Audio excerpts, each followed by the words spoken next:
as I walk across the street to get to the right of the road so I could have a mechanical service, I left a trace of blood dripping from my fingertips. It was scary. It was like one of the cheap movies, like Texas Cheats. This is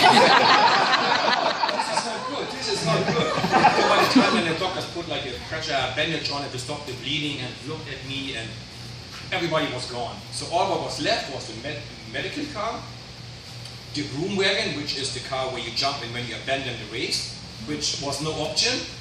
And I looked around and I thought, honestly, I mean, I also crashed on my head, so I wasn't really that clear on my mind. I thought about like stealing a horse from a farm. There's no way I'm gonna abandon again. You know, second year in a row, there's no way. 3 days to Paris, I just gotta go. And then there was this little car with kids bike on the roof. And I said, hey, can I have one of them? He said, why are you too little? I said, well, that's all we have, so give it to me. We had like the toe straps, you had the clip pedals. And it was the junior spike, so limited gears. The 50 chain ring and the 14 Normally we would ride a 53 or 54 11. There was 50 14. And so I moved up the saddle as much as I could, but the bike was made for somebody like Damiano Cunego size, you know?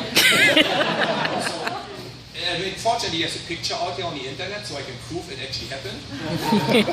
And yeah, so I did another 6, 7, 8 miles on the downhill, another 5, 6 miles in the valley.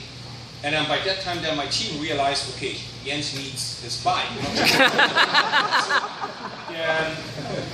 End of the valley, we turned left into the next climb, and there was a police officer, a French policeman, like organizing the traffic, you know.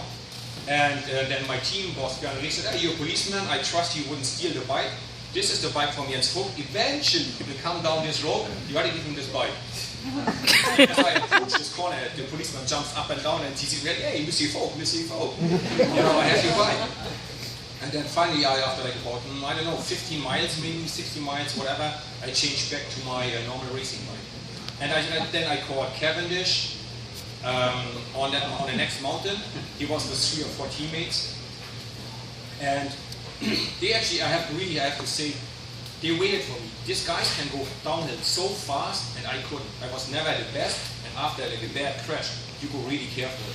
And they were waiting for me. I could see they were like slowing down after the corner, looking back to make sure I'd be on the wheels. And what makes that so special to me is they also want to stay with time limit with Cavendish, right? So they knew the longer they wait for me, the bigger the gap is they have to close. So they knew we're going to hurt each other more by waiting for Jens. And still didn't abandon me, still didn't give up on me. So they knew we're going to work much harder because we're going to go slower on the downhill.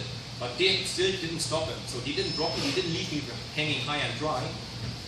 He kept me with them, and we all together finished the stage. So really respect for the guys. You know, in the Tour de France, it's important. Cavendish wanted to win more stages. So he was kind of like almost risking to get eliminated with the time limit. But I said, no, we cannot abandon him. So I love him ever since. So second part of the question.